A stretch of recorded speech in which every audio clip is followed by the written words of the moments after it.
Khalid rushed toward the magnificent city the escapees had pointed to. The path was deceptive. The more he walked, the less ground he seemed to cover, as if treading through a mirage. When he tried to catch a ride, he was met with scorn and mockery. The money he carried from his world, the very reason he sought uniqueness, was nothing but worthless paper in Zikola. A young man named Yamin helped him cling to the back of a cart until they reached the colossal city gates, fortified by towering walls. No sooner had Khalid crossed the threshold than he felt a painful tremor in his head that quickly passed, like a forced, mysterious transformation taking hold. He wandered the city, dazzled by its superior architecture and the elaborate way it was lit by fires at night. He ate at a luxurious restaurant and was not asked to pay a single coin. Instead, he was called rich, confirming to Khalid that this world had a completely different financial system, where transactions relied on mysterious units written above shopfronts. Khalid learned from a young boy about the awaited celebration tomorrow, the Day of Zikola, the happiest day in the city, when the poorest person would be slaughtered to become the sacrifice of Zikola. Anxiety seeped into Khalid's heart as he realized the bitter truth. Since his money was worthless, he was effectively the poorest in this cursed city. But the boy reassured him that the sacrifice had already been chosen after the two poorest men, the ones he saw in the desert, had fled. Before Khalid could comprehend it all, he asked the boy what year it was, receiving a shocking answer. "We are in the year 2009. The shock was double and resounding. He was in the same time, but in a place that bore no connection to his village or his world." Khalid awoke to the immense noise of celebrations filling the air. Amidst the crowds, he saw a stunningly beautiful woman tossing flowers with a captivating smile. It was Dr. Asil, Zikola's premier physician. He walked with Yamin to the celebration grounds, where over 50,000 had gathered, awaiting the slaughter. After a terrifying silence fell over the place, the executioner ascended with guards and the sacrifice, a man with a shaved head, looking sick and emaciated. In a horrific moment, the massive sword fell, severing head from body, and shouts of joy and loud music erupted. Khalid trembled at the horror of the sight, wondering in astonishment, how can these monsters live in this age? Khalid decided to leave immediately. When Yamin asked why, he replied angrily, "How can I not be poor when I own nothing?" It was then that the terrifying truth that would change his life forever was revealed. Yamin explained that the currency here was units of intelligence. Wealth was measured by intellect, not money. The more units one earned, the more vibrant and youthful they became. The more they lost, the paler and sicker they grew, until they became completely destitute.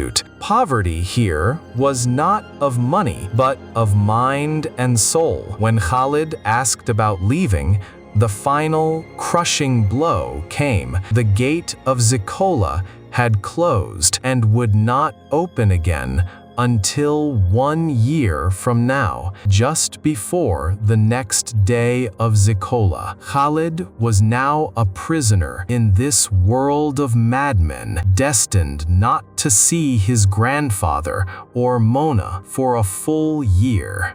In his confusion, he was struck by Asil's carriage. She stepped down to check on him. Later, sitting by the lake, Khalid witnessed a child drowning. With skills learned from first aid courses in his world, Khalid saved the child, earning Asil's deep admiration and respect for his intelligence. Khalid confessed to her that he was from another world. She reciprocated with her own secret. She was from a usurped land called Dijana, once a slave who became Zikola's top doctor thanks to a compassionate physician who taught her everything. Khalid decided to find work. Yamen accompanied him to the mountain quarries, where everyone worked diligently for 7 units of intelligence a day. The work was grueling, and everyone guarded their units for fear of bankruptcy, for the law here was harsh and merciless. Work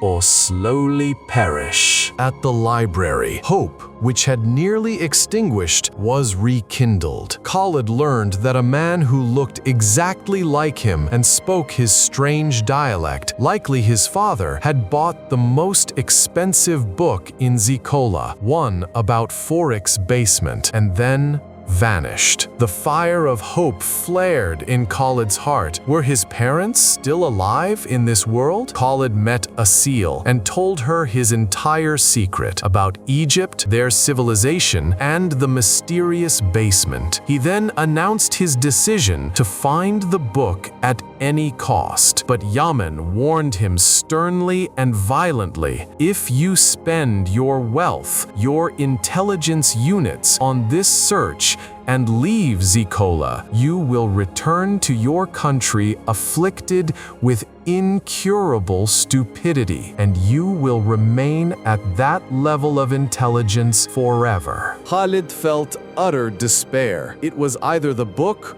or protection from the stupidity that threatened his life. Then Asil came to him with a noble offer of salvation. She would make him her medical assistant, and during her times working with women where he wasn't allowed, she would lend him one of her horses to search for the book in other regions. Khalid agreed with overwhelming joy, writing of Asil that she was the nymph he found in Zikola and his life's new hope. Khalid set off with Asil to the central region, the governor's palace. There, Asil brought him happy news that carried relief. The governor's wife was pregnant. If she bore a son, the day of Zikola would be held 7 days after his birth, meaning the gate would open a day before that, just 6 months from now. Khalid was now in a race against time, 6 months to find the book. Otherwise, his fate would be either slaughter or returning with incurable stupidity to his world, fulfilling Mona's father's prophecy in a way no one had expected. Khalid and Asil's work routine continued. While heading to the southern region, the agricultural area, Asil revealed more to Khalid about Zikola's complex financial system. She explained that poverty here was relative, measured by acquired intelligence units, and that paleness of face was a distinct sign of depleted mental wealth. She reassured him that he had enough, about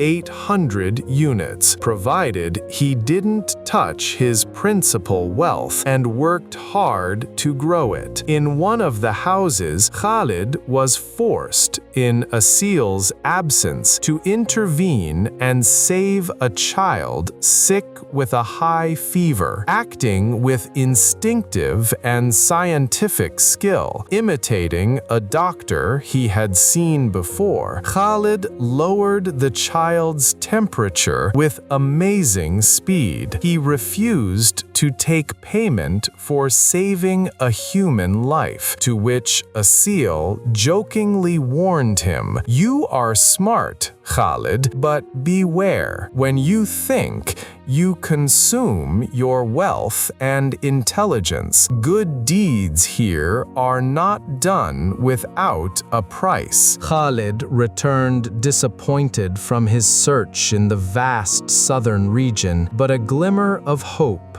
lit his dark path. An old woman whose son Khalid had saved, told him she had met someone exactly like him in the northern region 20 years ago, accompanied by his strange wife. That man had possessed Khalid's kindness and helped him, just as he had done today. Khalid's resolve was sharpened, but Asil blocked his path. She apologized, clinging to a promise she had made to herself and her late doctor never to go to that land of the lazy, the northern region, as it was a despised place beneath her. Khalid did not want her to break her promise, so he accepted her apology and decided to set off alone. Khalid rented a horse from his friend Yaman for a hefty price, 50 units of intelligence, a severe blow to his wealth. Yaman warned him about the northern region, describing it as containing a class that inherited immense wealth of intelligence, or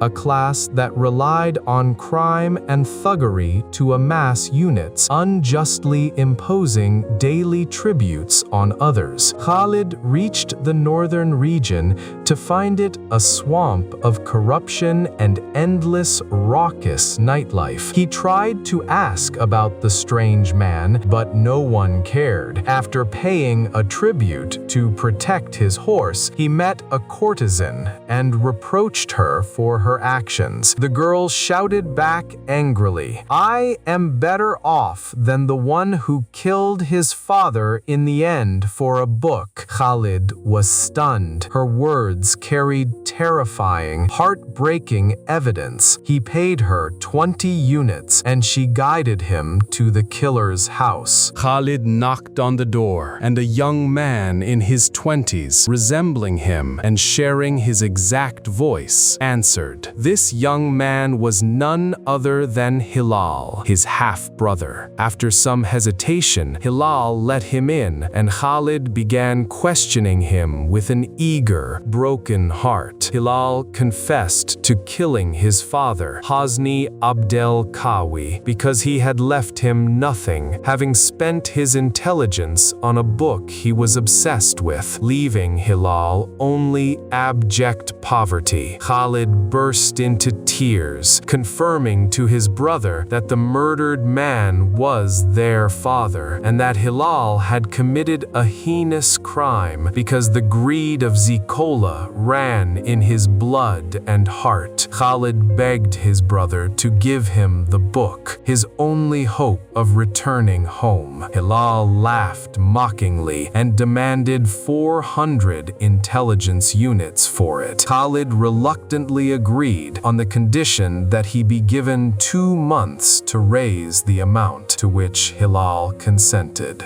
And now, my dear followers, at the end of this video, if you enjoyed the second part of the story, I urge you to subscribe to the channel, activate the notification bell, and let me know in the comments. And expect me in the third part.